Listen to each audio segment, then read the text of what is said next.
نحمدہ و نصلی و نسلم علی رسولہ الکریم اما بعد۔ مرکز اہل سنت والجماعت سرگودا پاکستان میں ششماہی امتحان ہوا ہے۔ آج 13 دسمبر بروز پیر آخری پرچہ ہوگا۔ آج سے لے کر 17 دسمبر بروز جمعہ عصر تک انشاءاللہ العزیز آپ طلباء کو چھٹی دی جا رہی ہے۔ اس حوالے سے چند اہم ہدایات ہیں، انہیں بغور سماعت فرمائیں اور ان پر عمل کرنے کی بھرپور کوشش کریں۔ نمبر 1، جن طلباء کے گھر جانے کی ضرورت ہے وہ تو گھر جائیں، اور اگر آپ سمجھتے ہیں کہ میرے گھر جانے کی ضرورت نہیں ہے تو بلا وجہ سفر نہ کریں۔ آپ بلا وجہ سفر نہ کریں۔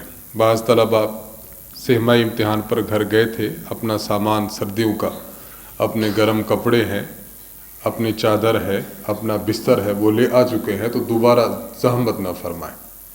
جتنا کم سے کم ہو سکے سفر کریں۔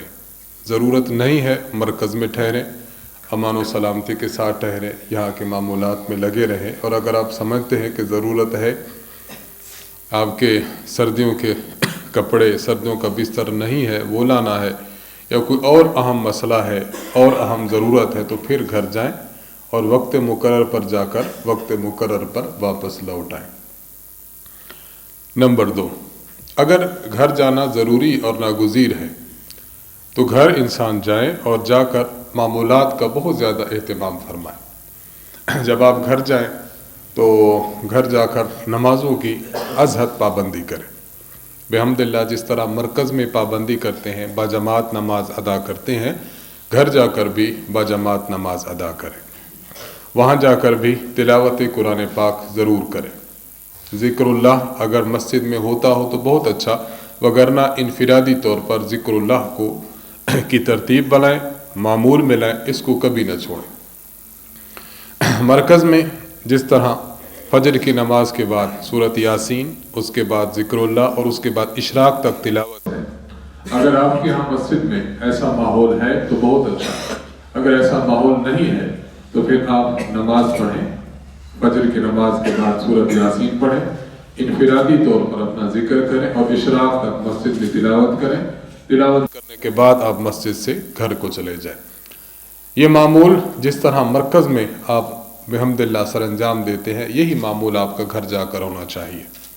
وہاں مغرب کی نماز پڑھیں، مغرب کی نماز کے بعد 6 رکعت اوابین کی نفل پڑھیں، اس کے بعد آپ نے سورۃ الواقعہ پڑھنی ہے۔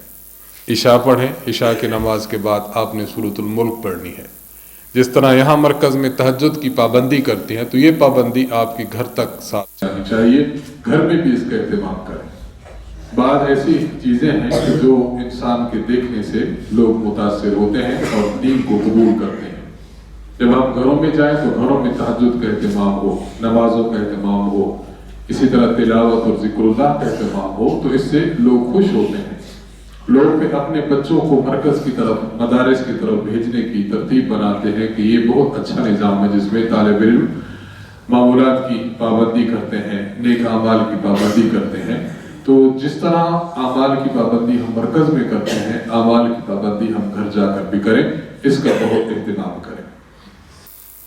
تیسری بات کہ جب گھر جائیں، گھر جا کر والدین کی خدمت کریں، ان کے کاموں میں ان کا ہاتھ بٹائیں۔ والد صاحب مزدوری کرتے ہیں، اگر آپ کے پاس وقت ہے مزدوری میں ان کا ساتھ دیں۔ والدہ گھر کا کام کاج کرتی ہیں تو گھر کے کام کاج میں والدہ کا ساتھ دیں۔ اپنے بہن کو، اپنے بھائیوں کو وقت دیں، چھوٹے بچوں سے پیار کریں، بڑوں کی محبت اور بڑوں کی عزت کریں۔ تو ایک تو جا کر اپنے والدین کا بہت زیادہ خیال رکھنا ہے، ان کی خدمت کرنی ہے۔ والد صاحب تھکے ہوتے ہیں، ان کا جسم دبائیں۔ والدہ صاحبہ تھکی ہیں، ان کے پاؤں دبائیں۔ تو گھر جا کر خدمت کو بہت زیادہ آپ نے توجہ دینی ہے۔ چوتھی بات اس حوالے سے کہ جہاں آپ رہتے ہیں اپنی مسجد میں جب جائیں تو مسجد کے امام صاحب کے ساتھ آپ ملاقات ضرور کریں۔ بعض مرتبہ کئی طلبہ صرف نماز پڑھی، نماز کے بعد پھر اپنے گھر، نماز پڑھی اپنے گھر، امام صاحب کو آخری دن ملتے ہیں یا اگلے سال جا کر ملتے ہیں کہ امام صاحب میں پچھلے مرتبہ گھر آیا تھا۔ تو امام صاحب سے ملاقات کریں، ان کے حال حوال پوچھیں، ہو سکے جیب اگر اجازت دے تو آپ ان کی خدمت بھی ضرور کریں، کوئی ہدیہ چھوٹا موٹا ان کی خدمت میں ضرور پیش کریں، اس سے ہدیہ دینے سے آپس میں محبت بڑھتی ہے۔ حال ہی میں استاذ محترم کی کتاب شرح الفقہ الاکبر شائع ہو چکی ہے، اگر جیب اجازت دے تو 2-4 نسخے انسان لیتا جائے اور اپنے محلے کے امام صاحب کو یا وہاں پر جو بہت بڑے عالم ہیں ان کی خدمت میں ہدیہ پیش کرے کہ یہ ہمارے مرکز کی نئی کارگزاری ہے، اس کا بھی اہتمام کرنا چاہیے۔ اپنے علاقے میں جو احباب دین کی محنت کر رہے ہیں، خصوصاً ہماری تبلیغی جماعت ہے، تو ان کا آپ نے ساتھ دینا ہے۔ اگر علاقے میں جماعت آئی ہوئی ہے تو جماعت کے ساتھ نصرت کریں، جماعت گشت کر رہی ہے تو گشت میں ان کی معاملت کریں، ان کے بیانات میں بیٹھیں، ان کی خدمت کریں، ان کا ساتھ دیں، ان کی بات سنیں، کسی سے ملاقات کرانی ہے ملاقات میں پیش رہیں۔ دینی امور میں ہمارے مرکز کا طالب علم نمایاں ہونا چاہیے کہ یہ دینی امور میں معاملت کرتے ہیں، انشاءاللہ کریں گے نا، انشاءاللہ۔ اور سب سے اہم بات یہ کہ ہمارے ہاں مرکز کا جو ماٹو ہے، نو لیٹ نو ویٹ، وقت پر کام۔ وقت پر کام آپ یہ کریں کہ وقت پر یہاں سے جائیں اور وقت پر آپ نے واپس آنا ہے۔ آج جائیں اور عصر کی نماز آپ نے جمعہ کے دن مرکز میں پڑھنی ہے انشاءاللہ۔ ایک ہے کہ کوئی ناگہانی ایسی صورت آ جاتی ہے تو اس میں تو انسان بے بس ہوتا ہے، لیکن اپنی حتی المقدور کوشش کرے کہ ہم نے وقت پر نکلنا ہے اور وقت پر واپس آنا ہے۔ ایک اہم گزارش وہ یہ کہ آپ سفر کر رہے ہیں تو سفر میں احتیاطی تدابیر ضرور اختیار کریں۔ سفر میں جا رہے ہیں تو ماسک آپ کے پاس ہونے چاہیے، ایک آدھ ایکسٹرا ماسک بھی ہونا چاہیے، ایک گم ہو جاتا ہے تو آپ کے پاس ایک ماسک زائد ہو۔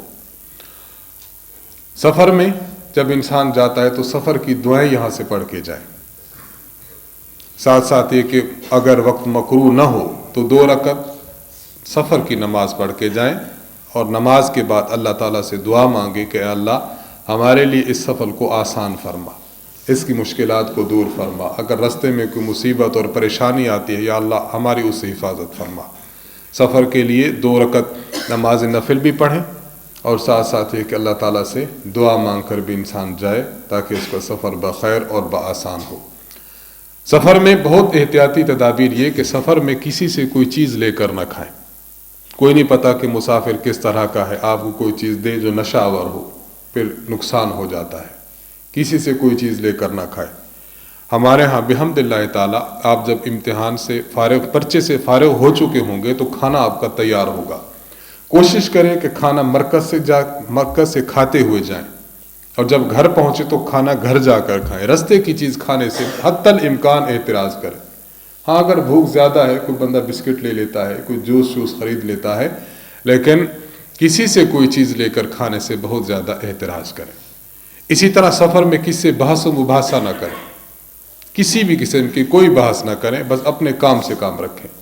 اس کے لیے بہترین صورت یہ ہے کہ اپنے ساتھ کوئی کتاب لے کر جائیں، کوئی رسالہ لے کر جائیں، یا کوئی حافظ ہے تو حفاظ کرام رستے میں اپنا سبق پڑھتے ہوئے جائیں، اپنا تلاوت کرتے ہوئے جائیں۔ بحمد اللہ تعالی ہمارے ہاں مرکز اہل سنت والجماعت میں کئی اساتذہ ایسے ہیں جو یہاں مرکز سے اپنا سفر شروع کرتے ہیں اور گھر تک جاتے تو گھر تک ان کا قرآن کریم مکمل ہو چکا ہوتا ہے، اور جب گھر سے واپس آتے ہیں مرکز پہنچتے ہیں تو مرکز پہنچنے سے پہلے ہی بحمداللہ ان کا قرآن کریم مکمل ہو چکا ہوتا ہے۔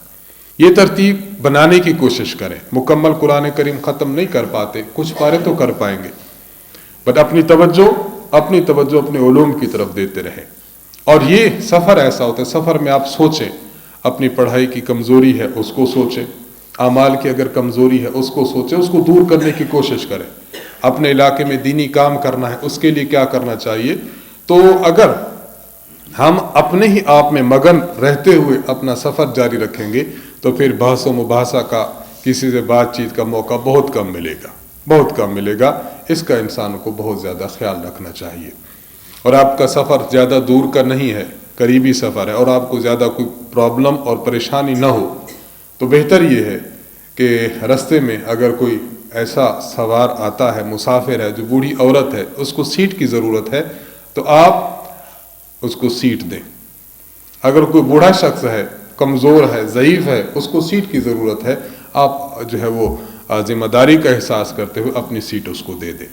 لیکن اگر آپ کا سفر بہت لمبا ہے، آپ کے لیے دینا مشکل ہے تو الگ بات ہے، لیکن جذبہ بہرحال ہمیں رکھنا چاہیے کہ اگر کوئی ضعیف ہے، کمزور ہے، کوئی خاتون آ چکی ہے، سیٹ مل نہیں رہی، تو دوسروں کو دیکھنے کے بجائے وہ مدارس کے طلباء کو دیکھے کہ واقعی مدارس کے طلباء ضعیفوں کا، خواتین کا، کمزوروں کا بہت خیال رکھتے ہیں، اس کا اہتمام بہت زیادہ کرنا چاہیے۔ تو سفر میں سفر کی ہدایات کا بہت زیادہ انسان کو اہتمام کرنا چاہیے۔ آپ کے پاس رقم ہے، آپ کے پاس موبائل ہے، محفوظ جگہ پر رکھیں، ہمیشہ ہاتھ میں اس کو آویزہ نہ کرتے رہیں، اس سے چوری کا اور چھینے جانے کا بہت زیادہ خطرہ ہوتا ہے۔ اور جب آپ حضرات گھر جائیں تو گھر جا کر مرکز کی بات کریں، مدرسے کی بات کریں، اور طلباء کو اور اپنے جو ہے وہ دوست احباب کو مدارس کی طرف متوجہ کریں۔ آپ کے توجہ دلانے سے اگر کوئی مرکز کا رخ کرے، کسی مدرسے کا رخ کرے، کسی جماعت میں داخلہ لے، اپنے قرآن کریم کو درست کر لے، نماز کو درست کر لے، تو جب تک وہ نیک اعمال پر گامزن رہے گا، اس کا ثواب اللہ تعالیٰ آپ کے کھاتے میں لکھتا رہے گا۔ آخری بات عرض کر کے بس ہم ختم کرتے ہیں اپنی بات کو، کہ جاتے ہوئے بھی آتے ہوئے بھی مرکز اہل سنت والجماعت کو اپنی دعاؤں میں ضرور یاد رکھیں۔ یہ ایسا مرکز ہے، ایسا ادارہ ہے کہ جس سے ہم فیض پا رہے ہیں۔ استاذ محترم حضرت متکلم اسلام مولانا محمد الیاس گھمن صاحب دامت برکاتہم، ان کی زندگی کے لیے، ان کے علم کے لیے، عمل کے لیے، ان کی حفاظت کے لیے دعا کریں۔